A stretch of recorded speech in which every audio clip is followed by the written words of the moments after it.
मैं लाख रुपया कमा रहा हूं। अरे तू तो 50,000 कमा रहा है, मैं तो लाख रुपया कमा रहा हूं। तेरे पास तो छोटा मोटा मकान है, मेरे पास तो मेरे गांव में सबसे शानदार मकान है। मेरे पास तो 4 व्हीलर गाड़ी है, मेरे पास तो ये है, मेरे पास तो वो है। एक ऐसा दौर भी आता है जब इंसान कंपटीशन करने लगता है, जब मुकाबला करने लगता है, जब प्रतिस्पर्धा करने लगता है, जब एक दूसरे से आगे निकलने के चक्कर में पड़ जाता है।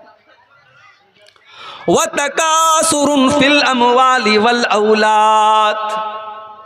35 साल का हो गया, शादी हो गई, बच्चे भी हो गए, फिर और बड़ा हुआ, 40 साल का हुआ, अब बच्चे भी बड़े बड़े होने लगे, कुछ बच्चियों की शादी भी हो गई, अब नाती नतनी भी हो गए, नवासे भी हो गए, पोते पोतियां भी होने लगे।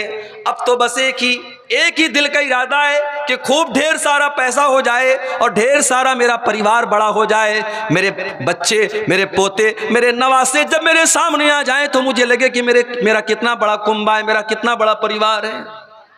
वतकासुरुन फिल अमवाली वल औलाद।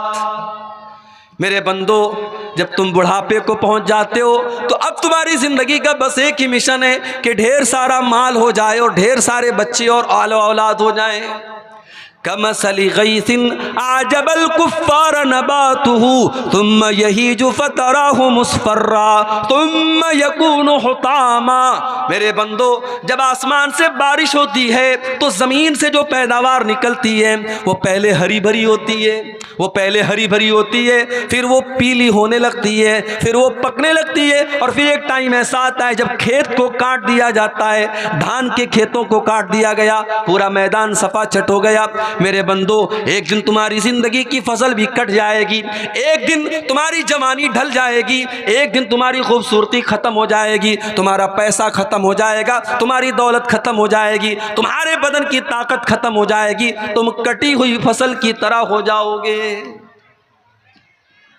अब आ जाइए आप वापस कुरान के 30वें पारे में। अल्लाकुमुत तकासुर। मेरे बंदो, तुमको गाफिल कर दिया है कसरत की चाहत ने, ज्यादा माल कमाने के चक्कर में, ज्यादा पैसा कमाने के चक्कर में, ज्यादा ताकत के नशे ने, ज्यादा हुकूमत के नशे ने तुमको अल्लाह से गाफिल कर दिया है।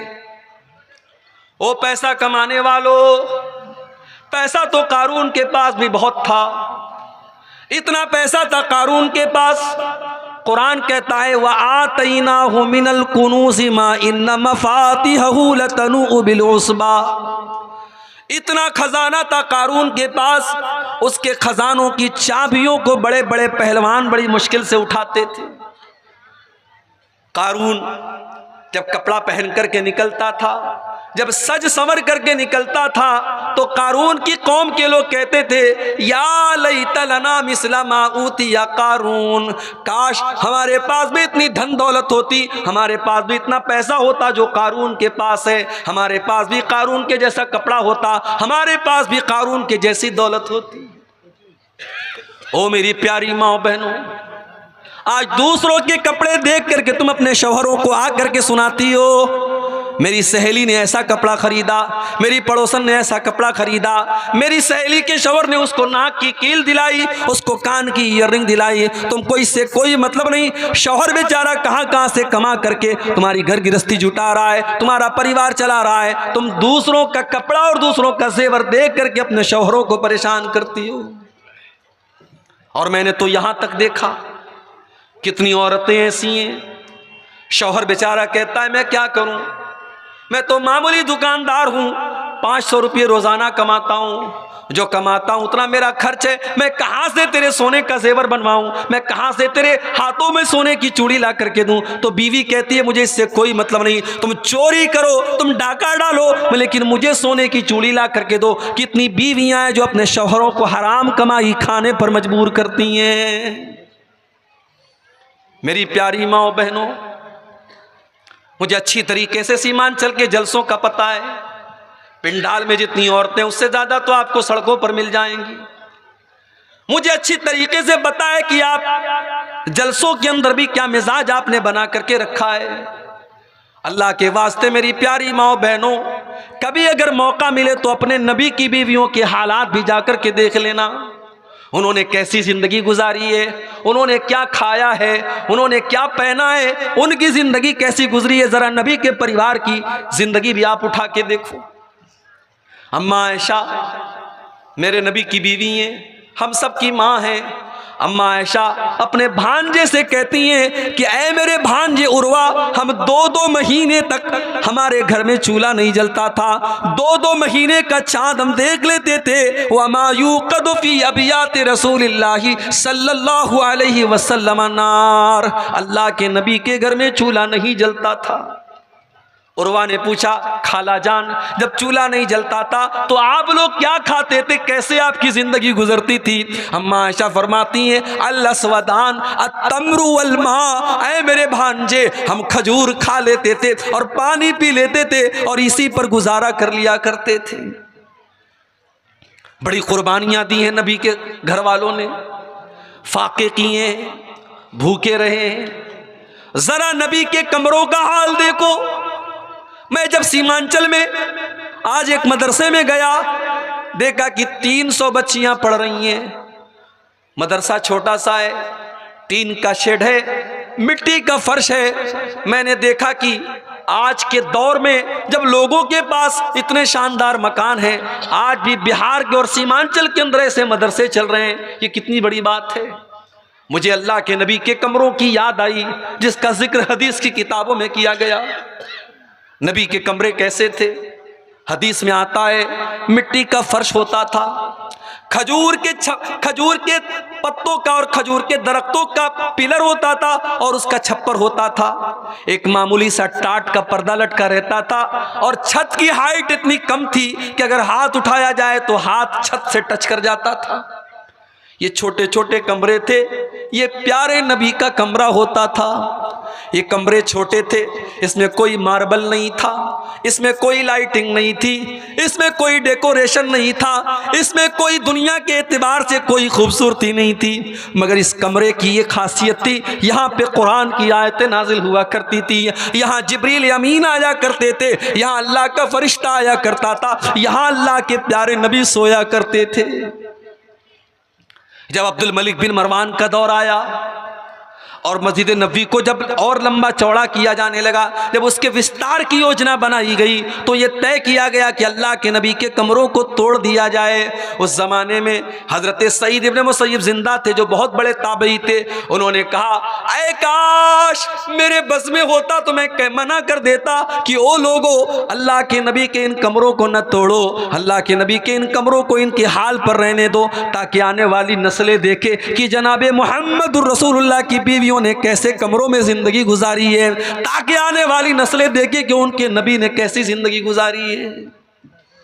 ओ मेरी प्यारी माओ बहनों, आज आपके अंदर सब्र नहीं है, आज आपके अंदर कनात नहीं है, आज शौहर को हराम कमाई खाने पर आप मजबूर कर रही हैं। आज दूसरों का नाखून आज देख करके, गंजों को देख करके कहा जाता है कि दूसरों को नाखून निकल जाता है। आज वो हालात हमारे हो गए।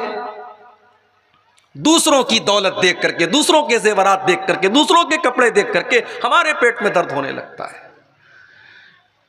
अल्लाह के नबी की बीवियों ने एक मर्तबा आपस में मीटिंग की, कहा कि लोगों के घरों में तो बड़ा पैसा आ रहा है और हमें वही सूखी रोटी मिल रही है, हमें जौ की रोटी मिल रही है, हमारे पास वही पुराना कपड़ा है, हमारे पास छोटे छोटे कमरे हैं। अल्लाह के नबी की बीवियां अल्लाह के प्यारे नबी के पास आती हैं और कहती हैं कि अय अल्लाह के नबी, अब हमारा खर्चा भी कुछ बढ़ना चाहिए, अब हमारी आमदनी भी कुछ बढ़नी चाहिए। अय अल्लाह के नबी, कैसर व किसरा की जो बेगम हैं उनके तो बड़े ठाट बाट हैं। अय अल्लाह के नबी, हम तो आपकी बीवियाँ हैं, हम तो इस उम्मत की सबसे ज़्यादा इज्जत वाली औरतें हैं।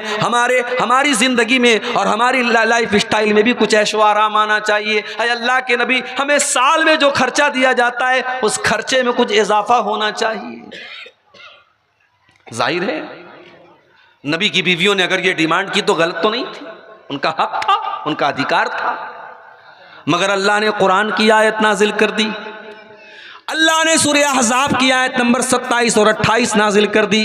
या अय्युहन नबी कुल लिअज़वाजिका इन कुंतुन्ना तुरिदनल हयातद दुनिया व ज़ीनतहा फ़तअलैना उमत्तिकुन्ना व उसर्रिकुन्ना सराहन जमीला।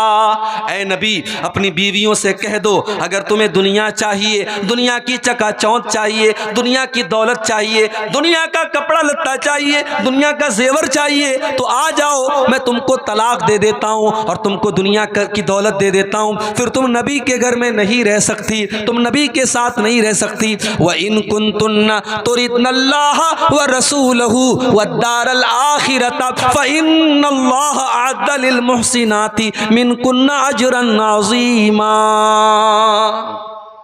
लेकिन अगर तुम्हें अल्लाह से मोहब्बत है, रसूल से मोहब्बत है और आखिरत में अपना घर बनाना चाहती हो, तो जैसे नबी के घर में जिंदगी गुजर रही है वैसी जिंदगी गुजारो और काट लो, अल्लाह तुमको जन्नत अता फरमाएगा।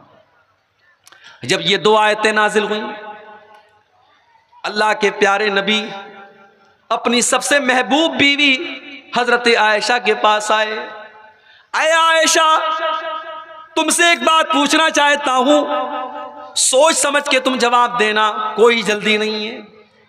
हो सके तो अपने माँ बाप से मशवरा कर लेना, अपने माँ बाप से पूछ करके जवाब देना, लेकिन सोच समझ करके जवाब देना।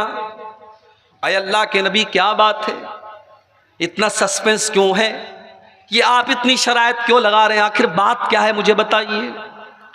अल्लाह के प्यारे नबी ने कुरान की यही दोनों आयतें पढ़ करके सुना दी। अय आयशा, अल्लाह ताला तुमको चॉइस दे रहा है, या तो तुम दुनिया की दौलत ले लो लेकिन नबी को छोड़ के चली जाओ, और या तो नबी के साथ परेशानी उठा लो, तुमको आखिरत की नेमतें मिल जाएंगी। अय आयशा, तुम बताओ तुम्हारी चॉइस क्या है, तुम क्या चाहती हो। ओ मेरी प्यारी माँ बहनों, मैं कुर्बान जाऊं अपनी माँ के ऊपर, मैं कुर्बान जाऊं अम्मा आयशा के ऊपर। अम्मा आयशा ने एक सेकंड भी देर नहीं की, एक सेकंड भी देर नहीं की और फौरन कह दिया, ऐ अल्लाह के नबी, इख्तरतुल्लाह व रसूलहू व दारल आखिरा। ऐ अल्लाह के नबी, मेरा जवाब बिल्कुल क्लियर है, मुझे दुनिया नहीं चाहिए, मुझे दुनिया का ऐशो आराम नहीं चाहिए। ऐ अल्लाह के नबी, मैं दुनिया की दौलत को ठोकर मारती हूँ जो आपको छोड़ करके मुझे दुनिया की दौलत मिले। ऐ अल्लाह के नबी, मुझे तो अल्लाह चाहिए, मुझे तो अल्लाह का रसूल चाहिए, मुझे तो आखिरत में अपना घर बनाना है। ऐ अल्लाह के नबी, मैं अपनी डिमांड वापस लेती हूँ, मैं आपको चुनती हूँ, मैं आपके साथ दुनिया में रहूंगी और आखिरत में भी रहूंगी। कभी मौका मिले मेरी प्यारी माँ बहनों, तो जरा नबी अकरम की बीवियों के हालात आप उठाइए।